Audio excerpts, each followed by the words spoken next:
toda a vossa ansiedade, porque Ele tem cuidado de vós, amém? Vamos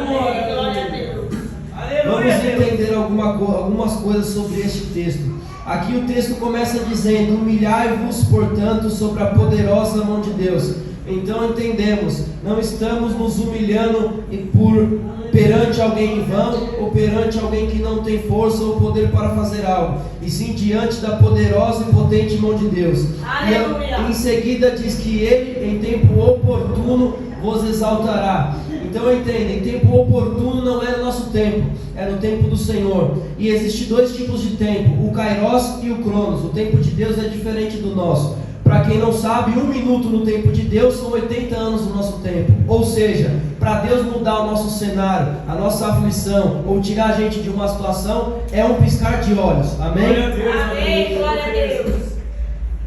E o texto continua dizendo: lançando sobre Ele toda a vossa ansiedade, porque Ele tem cuidado de vós. Uma coisa que o texto deixa bem claro é que Ele nos exaltará em tempo oportuno. Então, uma coisa nós temos segurança nesse texto, que haverá uma solução e um fim para essa trajetória.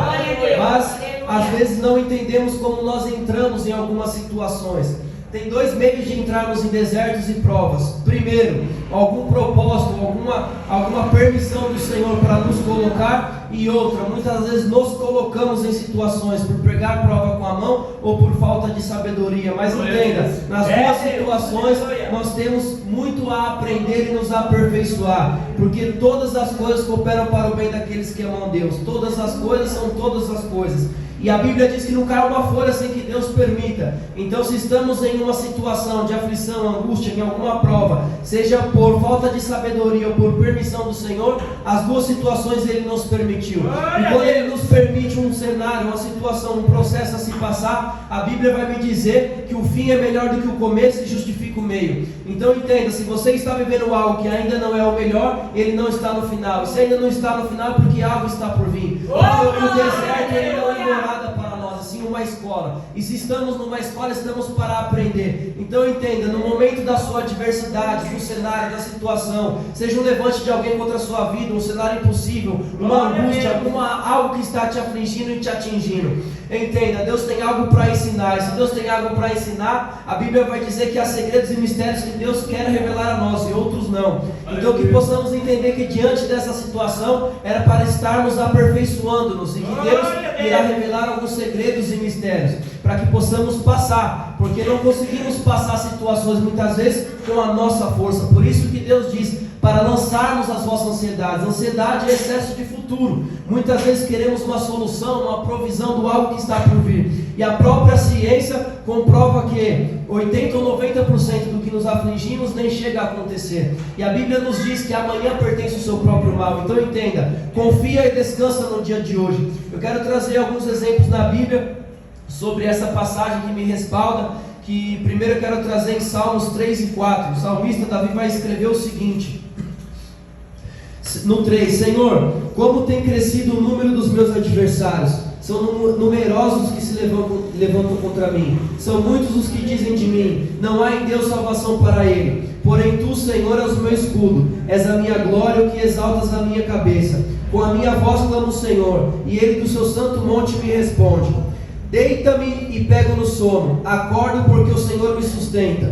Não tenho medo de milhares do povo, que tomam posição contra mim de todos os lados. Levanta-te, Senhor, salva-me, Deus meu, pois fere nos queixos e a todos os meus inimigos e aos ímpios quebram os dentes. Do Senhor é a salvação e sobre o teu povo a tua bênção. O 4, o título diz: confia em Deus na angústia. Responde-me quando clamo, ó Deus da minha justiça. Na angústia, me tens aliviado. Tem misericórdia de mim e ouve a minha oração. Ó homens, até quando tornareis a minha glória em vexame e amareis a vaidade, a busca, a mentira? Sabei, porém, que o Senhor distingue para si o piedoso. O Senhor me ouve quando eu clamo por ele. Amém? Glória a Deus. Aqui eu aprendo com duas coisas com Davi. Davi era um homem que foi muito perseguido pelo rei Saul naquela época. Saul teve uma certa inveja e um certo medo sobre a potência de Deus, de Davi na mão de Deus, quando Davi vence o Golias, porque ele entendeu que em Deus ele podia muitas das coisas. E aquele cenário, aquela situação que ninguém conseguia enfrentar, Davi foi um homem escolhido para enfrentar, não pela sua estatura, não pela sua qualidade, mas pelo temor e confiança que ele tinha em Deus. Então tem situações que só vamos sair, só vamos passar, quando entendemos que não é na força do nosso braço, e sim na de Deus. E ali Saul começa a perseguir Davi, e Davi começa a fugir. Saul era rei de Israel e tinha o maior exército de todos. Então imagine, eu conjecturo, muitos homens perseguindo eles. E a Bíblia vai dizer que uma das vezes que Davi está se escondendo numa caverna, que foi onde ele escreveu os Salmos, Saul se afasta do seu exército e entra na caverna para esvaziar o seu ventre. Não sei se para urinar ou para defecar, mas ali ele está agachado, esvaziando o seu ventre. E como todas as coisas têm um propósito, eu não acredito em coincidência. Era a mesma caverna que Davi estava escondido no fundo. E Davi sai porque ouve um barulho e vê Saul, o perseguidor dele, diante dele, de calças arriadas e totalmente impotente. Davi corta um pedaço da sua capa, sai para fora e mostra para o exército. Se eu quisesse ter matado, assim teria feito. Mas ele com muita sabedoria diz: examine o Senhor entre a mim e entre a ele. Então que nessa noite Deus possa examinar o seu coração e a sua situação, e colocar na balança o que você tem passado. Tem sido merecedor daquilo, seja uma aflição, uma angústia, ou é um propósito? Porque se você tem um coração sincero em Deus, Ele te responderá. Porque o que eu aprendo no 3 e no 4 é: no 3 ele expõe a sua necessidade, e no 4 ele se humilha, como diz no tema da campanha: humilhai-vos, pois, perante e debaixo da potente mão de Deus. Então tem coisas que nós vamos guardar, nós vamos querer resolver, e vamos ficar rodando e rodando, assim como aquele povo, quando foi libertado do Egito, andou por 40 anos no deserto. Os teólogos, cientistas, os estudiosos vão dizer que geograficamente eles sairiam do deserto em 40 dias. Eles levaram 40 anos por conta de murmurações. Então às vezes estamos em situações e ficamos murmurando porque o cenário aos nossos olhos não é agradável, e não entendemos, não estamos com os ouvidos abertos para escutar os mistérios, os segredos de Deus, ou o que Ele tem aquilo. Toda vez que você se encontrar diante de uma situação, questione: Deus, o que queres de mim? O que tem nessa situação para mim? Porque se aquela situação está acontecendo, algo bom tem naquilo para que você seja aperfeiçoado e lapidado. Uma joia, um diamante para ser lapidado, um ouro para ser transformado em joia, tem que se passar pelo fogo, tem que se passar por processos que doem. Situações muitas vezes não vão ser agradáveis a nós. Pode parecer um cenário de morte, dor, de choro, de sofrimento, de abandono, mas sempre é para nos aperfeiçoar. Eu creio que se cada um aqui fosse autoexaminar, se não tivesse passado metade do que cada um já passou, hoje será que você teria a força que você tem? Paulo escreve ao Coríntios na segunda carta, no capítulo 9, do 10 ao 12: eu me alegro na minha fraqueza, eu me alegro na minha adversidade, porque quando estou fraco, então sou forte, porque o seu poder se aperfeiçoa na minha fraqueza, e a tua graça me basta. A graça de Deus nos basta, meus irmãos, e é na nossa fraqueza que entendemos o quão fortes somos. Porque como sabemos o que é a luz, nós só vamos saber o que é a luz quando tem a falta dela. Nós só vamos saber o que é uma alegria quando estamos em tristeza. Nós só vamos saber o que é uma força quando temos um cenário de fraqueza, para desbravar a nossa força e superar aquilo. Então entenda, há cenários que é para revelar a potência e a força que nós temos diante de Deus. Eu entendo, assim como Daniel, Jó, homens que passaram situações que aos nossos olhos não são muitas vezes nem compreensíveis. Como pode um homem sobreviver numa cova cheia de leão? É só Deus. Como pode um homem passar como tudo que Jó passou e ainda assim se manteve fiel? São situações que muitas vezes olhamos para o nosso cenário e se colocarmos na balança, não passamos nada, irmãos. O que aqueles homens de Deus passaram foram muito maior. Jesus, ele se humilhou. Se até o Deus vivo, o verbo encarnado, se humilhou, quem somos nós para ser orgulhosos e vaidosos de não se humilhar a presença de Deus? Porque a Bíblia sabe, a Bíblia diz que Deus sabe todos os nossos pensamentos e sentimentos antes mesmo de pensar e sentir, porque Deus sonda no íntimo, profundo e oculto do nosso coração. Só que se Deus já sabe, por que precisamos falar? Porque muitas vezes não é sobre o que Deus já sabe, mas sim o que nós precisamos descobrir. Porque quando nós falamos, Deus tem uma resposta, como eu disse, o segredo do mistério. Mas para isso temos que aprender a ouvir, porque muitos de nós oramos, pedimos, mas na hora de Deus falar, nós encerramos a oração. É por isso que muitas vezes não temos soluções para sair do nosso problema. Nessa passagem, Deus também me traz a passagem de Pedro em duas situações diferentes. Pedro, quando ele está no barco, Jesus aparece, eles discutem se é um fantasma, se é uma visão, se é uma miragem. e aí Pedro diz que é Deus, e ele confirma, sou eu mesmo, Jesus ali, e ele fala, então me tenha contigo, ele fala, então vem, começa a caminhar nas águas. Só que a partir do momento que ele olha para o lado, como foi dito a irmã que cantou no primeiro louvor, se eu não me engano foi o primeiro, não perca o contato com o Salvador, o contato com Deus. Pedro, quando perdeu o contato do alvo e olhou para a tempestade, ele se amedrontou. Por uma fração de segundo, ele achou que o problema era maior do que Deus e começou a afundar. E Deus fala, homem de pouca fé, e estica a sua mão. A Bíblia vai dizer que Jesus estende a sua mão ali. A Bíblia não diz que ele sai correndo na direção de Pedro. Se ele estende a mão, eu entendo que ele estava ao lado. O que eu aprendo com isso? Jesus está sempre ao nosso lado. A grande questão é, será que muitas vezes não estamos focando no nosso problema em vez de focar em Deus? Muitos de nós temos o problema em dar o controle na mão de Deus. Damos por alguns segundos, é como se fosse um videogame. Você não consegue passar de uma fase, e aí você fala, olha, me ensina a passar. A pessoa passa e você fala, dá o controle aqui, eu já entendi, eu já sei como passa, agora é minha vez. Só que com Deus é diferente. Com Deus o controle tem que estar 100% na mão dele, em todos os momentos. E Pedro ali, por não conhecer muito a fundo a Deus, se amedronta com o seu problema. Só que outrora a Bíblia vai dizer que Pedro foi perseguido por Herodes, e o rei Herodes o aprisionou, e no dia seguinte seria a sua morte. Só que eu vejo Pedro agora com mais maturidade, mais intimidade com Deus. Essa é a diferença de como enfrentaremos o nosso problema. Quando temos intimidade, maturidade, relacionamento com Deus, as coisas mudam. Porque Pedro, no primeiro momento, olhou para a tempestade e se amedrontou. No segundo momento, a Bíblia vai dizer que ele estava tranquilo e calmo dentro daquele cárcere. Como um homem que está debaixo da mão, refém de um rei, que tinha autoridade, poder, exército, estava dentro de uma cela, e no dia seguinte, sua cabeça ia ser decapitada, ia ser morto, está tranquilo. Porque em outro momento Jesus fala para ele que em sua velhice Deus faria tais e tais coisas. Então ele entendeu que se Deus prometeu que na velhice iria fazer, não sabia-se como, mas que naquela hora ele não morreria e seria liberto. A Bíblia diz que Deus enviou um anjo e o tirou da cadeia. Ele só vai perceber que é um anjo quando ele sai do castelo, olha para trás e não tem ninguém. Então entenda, Deus, no 1 Pedro 5,6, ele diz que em tempo oportuno nos exaltará. Então Deus já te garantiu e já prometeu que liberará você dessa situação e dessa prova. Então fique tranquilo como Pedro ficou, porque não importa se é um anjo, se é uma pessoa, se é a sabedoria que Deus vai te dar, estratégia, ou ele diretamente vai intervir, eu não sei, mas eu sei que se Deus garantiu que será exaltado, assim será feito, amém? E quando eu disse que até Jesus em santidade e perfeição se humilhou, muitas pessoas acham que ele foi humilhado, mas eu faço um questionamento: quem é o homem da terra ou o diabo para humilhar a Deus? Ninguém humilha o santo e perfeito dono do céu e da terra. Então ele mesmo se humilhou. Então muitas vezes nós mesmos vamos ter que se humilhar debaixo da presença de Deus, e teremos que ser humilhados mesmo e se humilhar.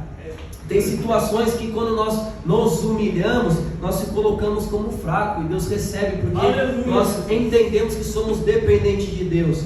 Eu vou dar um breve testemunho. Eu fui dependente químico 8 anos da minha vida. Eu só parei e consegui, muitas pessoas, e eu reconheço, tem coisas da terra que Deus permite, tem pessoas que precisam de clínica, precisam de processos. Eu simplesmente de um dia para o outro parei de ser dependente químico e viciado, porque durante 8 anos foi uma luta constante, mas eu só consegui ser liberto o dia que eu coloquei o joelho no chão, a cara no pau, e falei: Senhor, eu sou pequeno, fraco, miserável, desprezível, mentiroso, eu não sou nada, me ajude, sem você eu não consigo. E ali o Senhor me exaltou. E a partir deste momento, porque não adianta, pode rodar, maldito é o homem que se assegura na força do seu próprio braço, irmãos.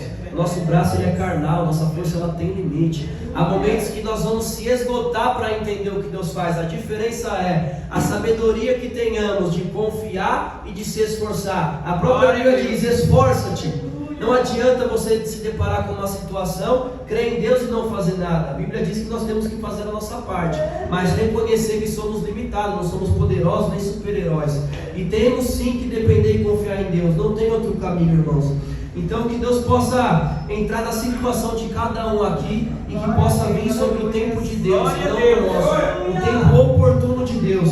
Que Deus possa mover as águas nessa noite e trazer um novo tempo, um tempo de fôlego, um tempo de ânimo, um tempo de fortalecimento, para que possamos viver o melhor de Deus e passar por essas situações, porque como eu disse, há situações, adversidades que são para nos aperfeiçoar, amém? E falando em aperfeiçoamento, fortalecimento, ânimo, eu quero trazer mais uma palavra, porque a Bíblia me ensina que se um texto é verídico, como eu creio que toda a Bíblia é, há no mínimo outros 2 textos para respaldarem a passagem.